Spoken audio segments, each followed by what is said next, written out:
नमस्कार, आप सभी का स्वागत है भाग्यम में। मैं हूं पंडित चंद्रशेखर शर्मा। दर्शकों, सबसे पहले हम समझते हैं आज के दिन के पंचांग को, जिससे हम आज के दिन के अच्छे बुरे समय को समझ सके, जान सकें। आज दिनांक है 10 फरवरी सन 2024, विक्रम संवत 2080 चल रहा है। माघ मास है, शुक्ल पक्ष है, शिशिर ऋतु है, तिथि आज की प्रतिपदा है और आज का वार है शनिवार। आज के नक्षत्र की बात करें तो धनिष्ठा नक्षत्र शाम 8:34 तक रहेगा। आगे शतभिषा नक्षत्र है। योग वरयान है दोपहर बाद 2:53 तक। आगे परिग योग है। योग की दृष्टि से आज का दिन मिले जुले प्रभाव वाला है, ना बहुत अच्छा रहेगा ना बहुत बुरा रहेगा। करण किनुस्तुगना है दोपहर बाद 2:40 तक। आगे भवकरण रहेगा। सूर्योदय का समय दर्शकों सुबह 7:07 का था और सूर्यास्त का समय शाम 6:15 का है। आज का राहु काल दर्शकों सुबह 9 बजे से 10:30 के बीच रहेगा। इसे पूरी तरीके से टाल दीजिएगा।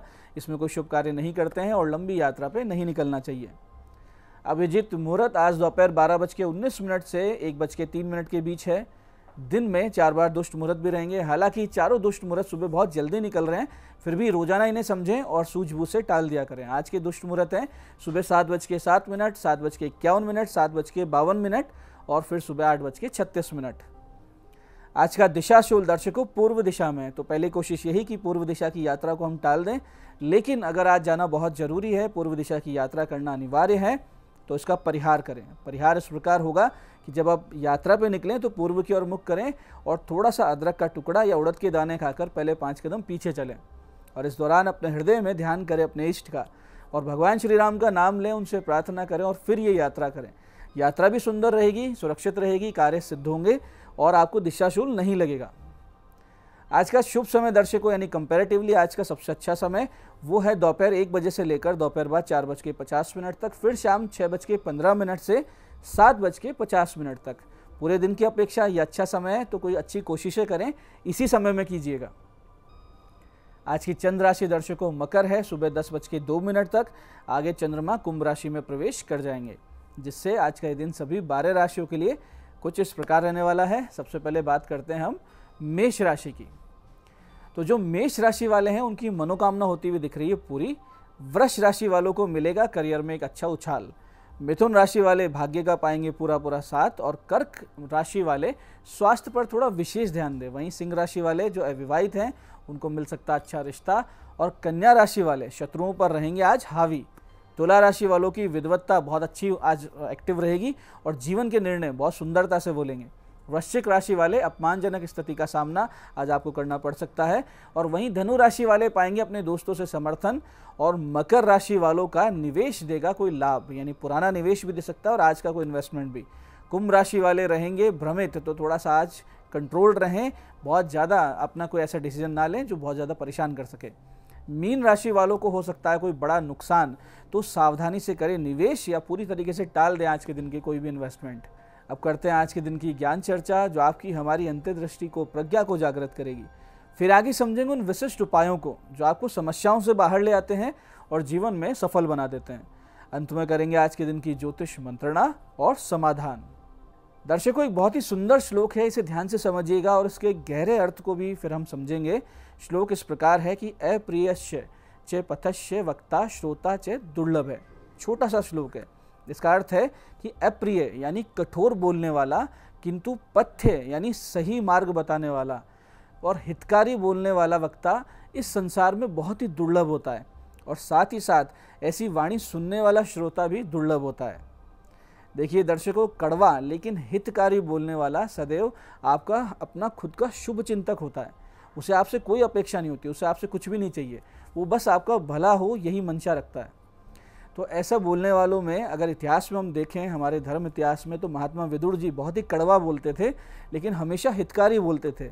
और ऐसे ही थे भगवान श्री कृष्ण, वो बिल्कुल सटीक सत्य बोलते थे, सामने वाले को बुरा लग जाए लेकिन हमेशा हितकारी बोलते थे, चाहे शत्रु को भी बोले।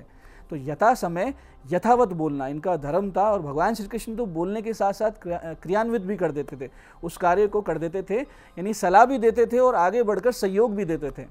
तो आज की ज्ञान चर्चा का सार ये है कि आप ऐसे ही स्वभाव को धारण करें, यानी सामने वाले को ये ना समझें कि अच्छा बोलूं बुरा ना लग जाए, वो बोलें जिससे सामने वाले का हित हो। और भाग्य से ऐसे कोई लोग अगर जीवन में आपको मिल जाएं तो उन्हें सहेज कर रखें, उनकी बातों का बुरा बिल्कुल भी ना माने। तो दर्शकों, ये थी अपनी ज्ञान चर्चा। आप बात करते हैं उन विशिष्ट उपायों पर जो आपकी सभी प्रकार की समस्याओं के समाधान बहुत ही सरलता से कर देते हैं और जिन्हें करके असफलता को बहुत ही पीछे छोड़ते हुए जीवन में आप सफलता की ओर दृढ़ता से तेज गति से अग्रसर होते हैं। सबसे पहले बात करते हैं उनकी जिनका जन्मदिन है। तो जिन का जन्मदिन है, आज आप सभी नीम, पीपल और बरगद के पौधे अधिक से अधिक संख्या में लगाएं। इसके लिए सबसे अच्छा समय रहेगा दोपहर 1:30 से 2:30 बजे के बीच।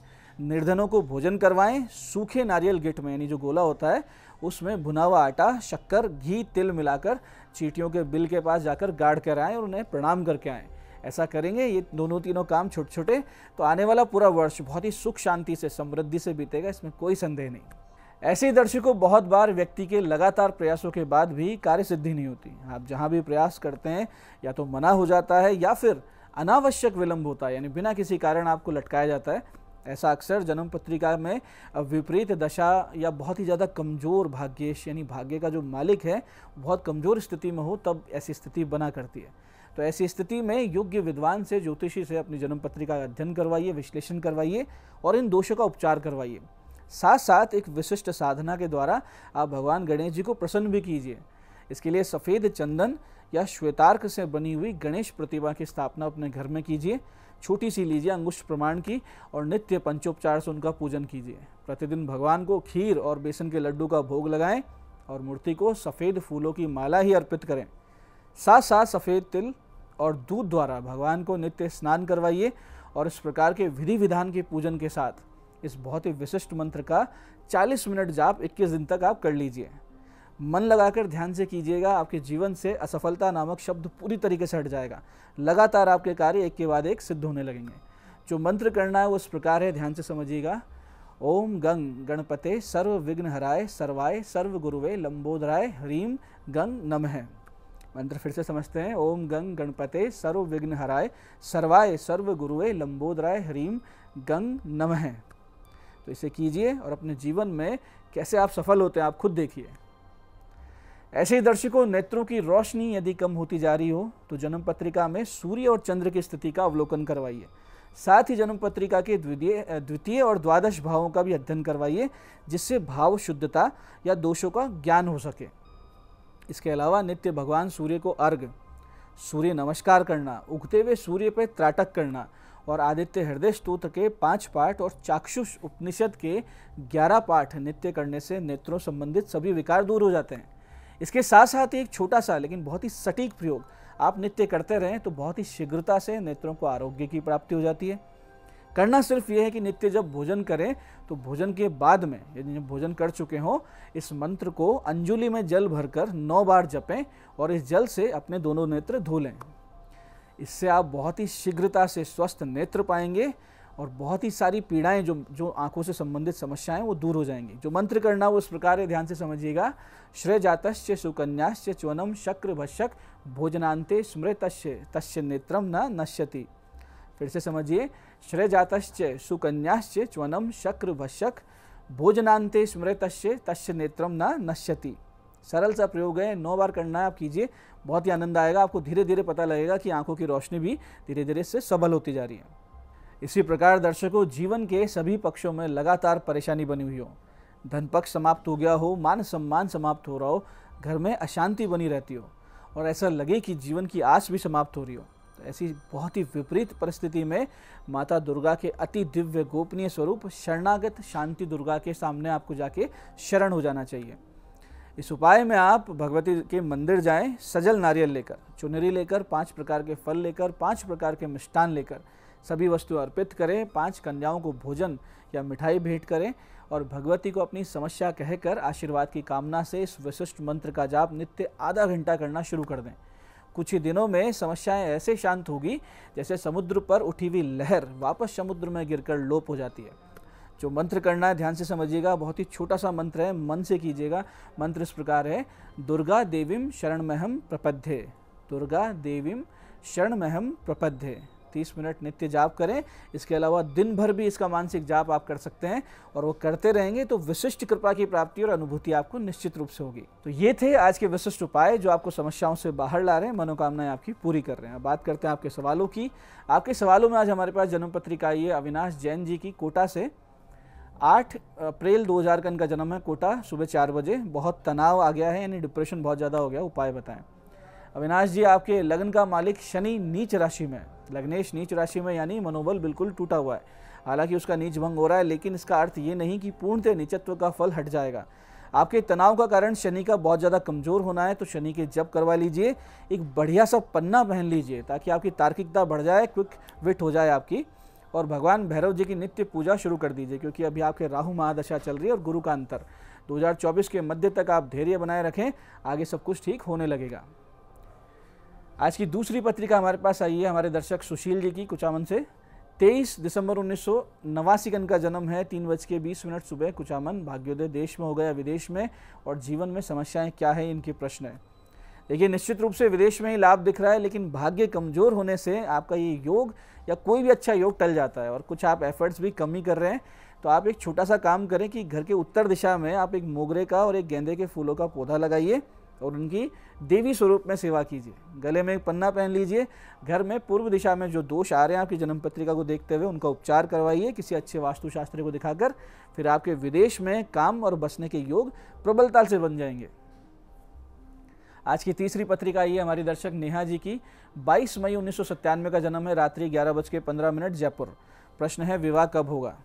देखिए नेहा जी, आपकी जन्म पत्रिका में प्रेम विवाह के प्रबल योग हैं, या कहें कि लड़का आप ही चुनेंगी और घर पे बताएंगी। हालांकि आपके बहुत ही योग्य पति प्राप्त होने के योग भी बन रहे हैं, और विवाह का जो योग है वो जून 2024 के बाद से बन जाएगा। कोई अड़चन ना आए और अच्छा जीवन चले, इसके लिए नित्य गणेश सहस्त्र नाम पढ़ना शुरू कर दीजिए और श्वानों की सेवा करना शुरू कर दीजिए। जीवन में बहुत ही सुंदर, बहुत ही अच्छा फल आपको इन दोनों क्रियाओं से मिलेगा। तो दर्शकों, ये था आज का पंचांग, आज के विशिष्ट उपाय और ज्ञान चर्चा। मैं पंडित चंद्रशेखर शर्मा ये आशा करता हूँ कि बताए उपायों को सही विधि, सटीक समय, अटूट श्रद्धा से करके आप पूरा लाभ उठाएंगे, और जो ज्ञान चर्चा, जो सत्संग हमने किया, इसे अपने जीवन में उतारेंगे। धीरे धीरे आपका जीवन शिवमय, सत्यमय और आनंद में होता जाएगा। मैं महादेव से प्रार्थना करता हूँ कि जब आप हमारे बताए उपाय करें तो आपके कष्टों का निवारण अवश्य हो और मनोकामना पूर्ति निश्चित रूप से हो। कार्यक्रम में बने रहने के लिए बहुत बहुत साधुवाद। भगवती आप सबका कल्याण करे। जय आदिशक्ति।